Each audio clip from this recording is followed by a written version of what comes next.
So you've just spent 2 hours giving your OpenClaw agent the exact context of your project, your coding preferences and how you want things structured, and you finally get it working perfectly. Now the next morning you boot it up and you ask it to continue where you left off, and it says, I don't recall what project you're talking about, and it's completely infuriating when this happens. So right now YouTube is full of OpenClaw memory tutorials, but here's a little secret that they aren't telling you. So most of them are setting you up to fail, and they're doing it because they don't understand how system architecture actually works. So if you use the default memory search, you're silently draining your OpenAI API key every time you ask a question. And if you use a third-party plugins like Mem0, you're sending your private code base to a third-party server, and it can cost you up to 7 cents a message. And if you follow the advice of just dumping everything into a massive markdown folder, you're essentially creating what we call a token bloat. So your context window fills up with useless garbage and your agent gets confused. So your API costs then skyrocket because you're essentially paying to reread that massive file on every single turn and prompt. So I'm Zach, and today we're going to fix this permanently. We'll be building the ultimate 3-tier memory architecture. It is 100% local and it costs 0 API tokens to run. And I'm going to teach you the exact technical mechanics of why we're doing this way. So let's jump into the terminal. Okay, so before we build, let's just clear up this massive misconception in the community right now. So I see comments every day asking if Mem0 replaces QMD or if you can just use Obsidian. And here is the reality check. So you cannot rely essentially on a single tool. You need a system with strict boundaries. So let's talk about QMD really quickly. QMD is an experimental search backend, and it's really cool, but it does require to install Bun, and you have to run separate sidecars, and it also downloads its own models. So it's completely separate for Ollama, and we are not using it. Now instead we're going to use OpenClaw's native hybrid search, and you may ask why? Well, because it integrates directly with the local Ollama models, and it's significantly more stable, and it uses 2 types of search simultaneously. It uses vector search to understand the meaning of words, and it also uses BM25 keyword search to find exact matches like specific error codes or passwords. So to make an agent autonomous, we have to mimic human memory, and humans have a short-term working memory. They also have semantic recall and hard factual storage. So our architecture is going to perfectly mirror this. So in our tier 1, we have the human layer, which is our working memory. So for this we can use Obsidian Vault. And why Obsidian? Because OpenClaw's memory is just plain markdown, we need a visual GUI based front end so we can actually see what our agent is thinking. So this is where daily logs and active project goals live. The tier 2, which is the semantic search layer, which is our long-term recall. This is our native hybrid search, powered by Ollama. So instead of dumping 50 pages of old project notes into the agent's active context window, we keep them archived. When the agent needs them, it searches locally, finds the exact paragraph, and it pulls only what it needs. So there's high recall and 0 token bloat. And then finally, the tier 3, which is the hard data layer, which is essentially our deterministic storage. So here we'll use OpenClaw's native SQLite integration. And why are we going to do this? Well, because vector databases actually suck at structured data. So if you ask a vector database, show me all API endpoints that require authentication, it will guess based on semantic closeness. So if you ask a SQL database, it will give you a deterministic guaranteed answer. Okay, let's build the tier 1 together right now. So we'll go ahead and create a new folder, and we'll just call it OpenClaw Vault on your desktop. So in this folder, we're going to create daily logs, active projects, and a memory markdown file. So now let's just go ahead and open Obsidian, and then we'll just click on open folder as Vault here.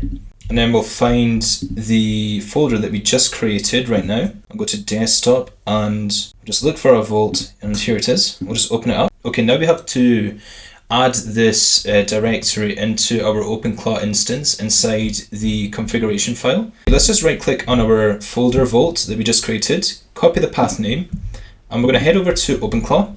And right now I'm just in the config file. Then just click on raw. The next thing to do is just find our workspace here and update the value by adding in our path name of our vault, and then just click on apply and save. Oh, I forgot a comma here. Let's just apply that and save. Well, I've already done it, so let me just refresh it and it should be working. Yep, it looks like it's working. There is one slight thing that I forgot to do, which is just run this command. So we're just going to update the OpenClaw config, and we're going to just tell it where to live, and we'll point it to our OpenClaw vault. So just click enter in the terminal, and we'll finally just run this command. And then we'll restart our gateway. Okay, so now let's go ahead and ask it to create our VideoScript markdown file in the active projects folder. Let's just specify exactly the exact directory name. Just want to confirm that, and then we'll click enter. Then we'll just wait for it in Obsidian to create that directory, sorry, that markdown file. So you can see now that we can communicate with our Obsidian vault within OpenClaw. And also notice that the agent didn't just create a script, it also created these other markdown files, which are essentially fundamental to the OpenClaw instance, which is your heartbeat, your sole identity, the tools, the agent, and the user. So if the agent ever gets off track or stuck, all you have to do is you can just go in here in Obsidian in your vault and update the sole markdown file or the memory markdown file, and essentially you're the supervisor of its brain. So tier 1 is for what's happening now, but as you work, those folders will grow. Hence why we need the tier 2, which is our semantic retrieval. The context window will grow so big that you do need to essentially perform semantic search on these large files. Now, if you don't have Ollama installed yet, that's fine, we're going to install it now. So for Mac, we'll just use Homebrew. And if you don't have Homebrew installed, just go to Homebrew here, and then just copy this command here, and then head over to your terminal and just paste it in here and run it. What we'll then do is run this command, brew install Ollama. Whereas on Windows, I think what you do is you can just run winget install Ollama, and that should work. And once you've done that, just run a Ollama serve to actually get it up and running. And then you'll notice this little icon up here, which tells me that it is working.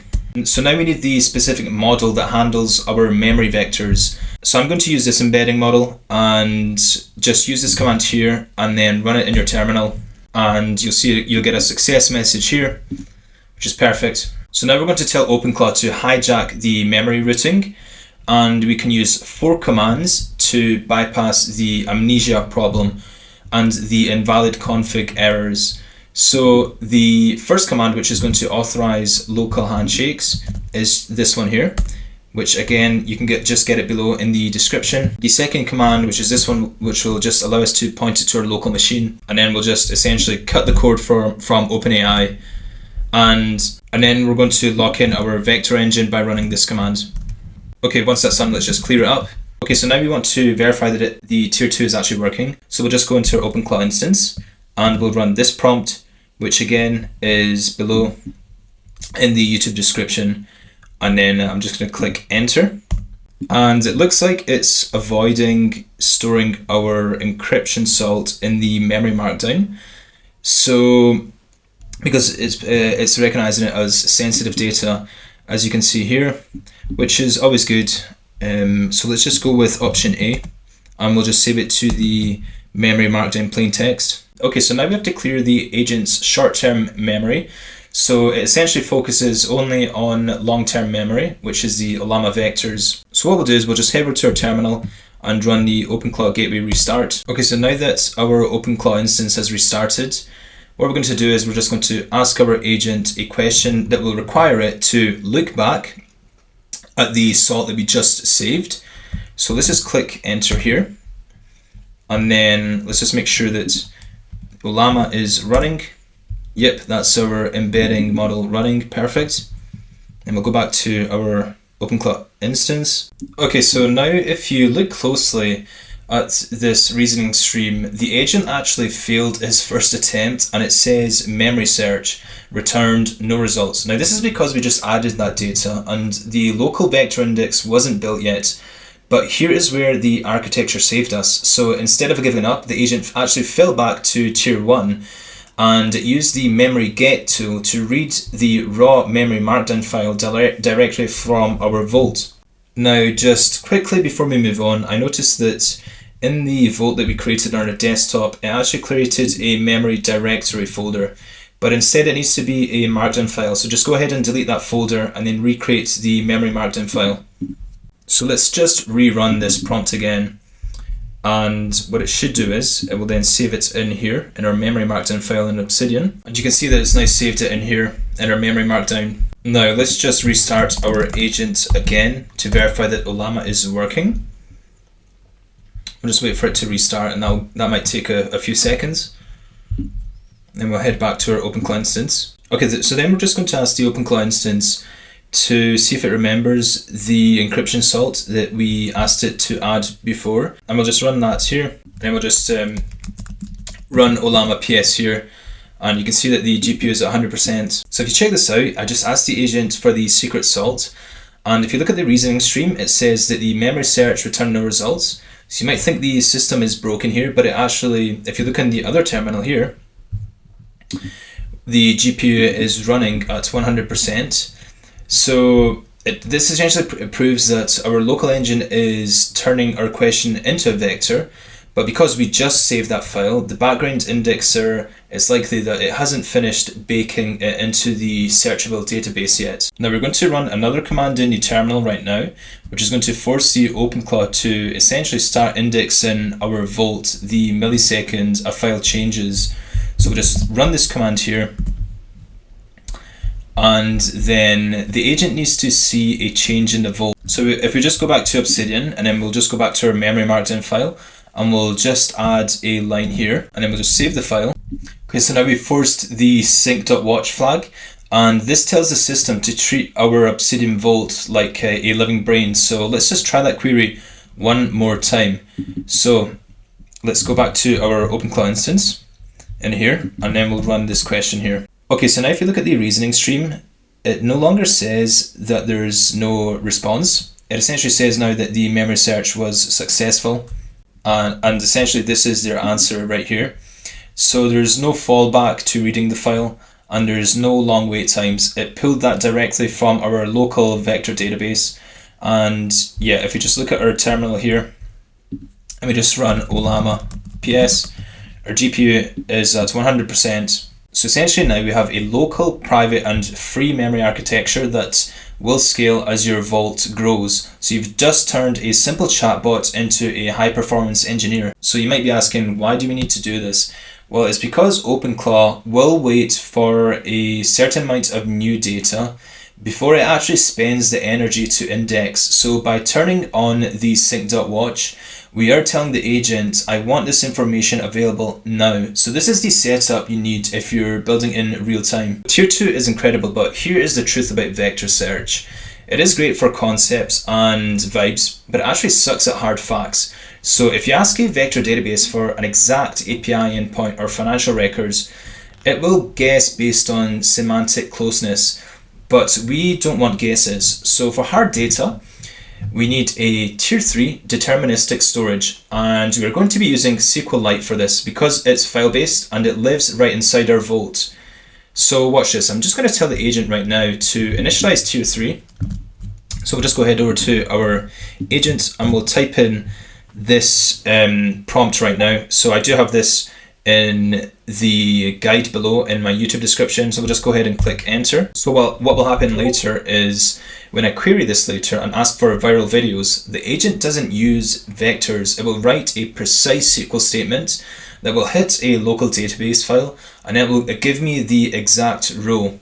So this is the difference essentially between guessing and getting actual 100% accuracy information. Okay, now just to verify that this has worked, let's just see here the answer. So it looks like it's created our database, hard_data. Okay, so now because we're already inside the vault, let's just run this command, and then we're going to run .tables just to list out all the tables, and there's our video stats that we just created from inside our agent. So now we'll just go ahead and quit this here. So now to verify that it works, we'll just go back to our OpenClaw agent and we'll just run this prompt, and we're just going to ask the agent to actually insert some data inside our database. It looks like it's inserted the data right now, and we're just going to go ahead and confirm that. Okay, so now let's go back to the terminal to verify that the information has been inserted into the table. We'll just run our previous command, and then we're just going to select all from our table video stats. And yeah, that's it right there. So it looks like it's working. Now just quickly, if you want to deploy this exact architecture without pausing the video every 5 seconds to copy commands, I've packaged all of this into a memory power pack. So it includes the command line interface routing commands, the Obsidian folder structure templates, and also the automated nightly defrag script, which we're about to cover soon. So I've put it all inside my school community, which is completely free. So it's essentially a community for serious builders sharing actual work in architectures. So if you just click the school link in the description, join the community, and then you'll get your power pack inside the community. Okay, so finally we have the dream cycle. So to keep your tier 1 workspace light and fast, what we need to do is essentially an automated cleanup. So if your daily logs sit in Obsidian forever, your context window will get bloated. So for this, we're going to use a Python script with a strict lock file mechanism to prevent data corruption. So when the script wakes up, it's going to check for the defrag.lock. So essentially, if it does exist, it aborts so it doesn't run twice and delete your data. And if it's safe, it will archive your old logs into our tier 2 index. It then clears the active context and deletes the lock. Okay, so now let's just open a fresh terminal window and we'll just run cron-tab-e. And then what we're going to do is just click on I to click enter. And then we'll just type in this command here, which again is also in the guide that I have in the school community. And then we're just going to exit and save this. And then we'll head over to our OpenClaw agent here. And we'll just type this in. So all we're doing is we're just telling it to schedule our system's cron job. So we're just going to tell it to open the terminal, type this, and set it to run at 2 AM UK time, or whenever it's idle. And then we'll just click on send here to set up our cron job. So what we'll do now is we'll just paste in this prompt here, and we're just going to tell it to activate the cron job, which will essentially run it at 2 AM local time, and then just click send. Okay, so we have the tier 1 workspace and we have the tier 2 local Ollama vectors, and we also have the tier 3 SQLite database. So let's do the final live stress test. I've completely emptied the agent's memory, and now just watch this. I'm going to type this in here and then we'll click enter. Let's just quickly check that Ollama is up and running. Yep, it's at 100% GPU. And it has found our entries here. Perfect. So this is total recall, 0 OpenAI fees, and it's fully autonomous. So memory is what turns a basic chatbot into a long-term operator, but memory is just the foundation. So now that your agent never forgets, it's time to give it some hands. So I just dropped 2 completely free OpenClaw skills in my marketplace. So you can download these 2 skills at remoteopenclaw.com inside the marketplace. The link is in the description. And also, if you want to deploy this exact 3-tier memory architecture without having to pause this video every 5 seconds to copy my terminal commands, I've packaged the entire memory power pack, including the automated Python defrag script, inside my free skill community. So click the link below to grab that cheat sheet and join the group. Now finally, if your AI setup is still failing to execute complex workflows, it's because you're missing the overarching system architecture. So click the video on the screen right now where I break down the essential 3 tools you're probably ignoring. So click that and turn your setup into a true 24/7 operator, and I'll see you over there.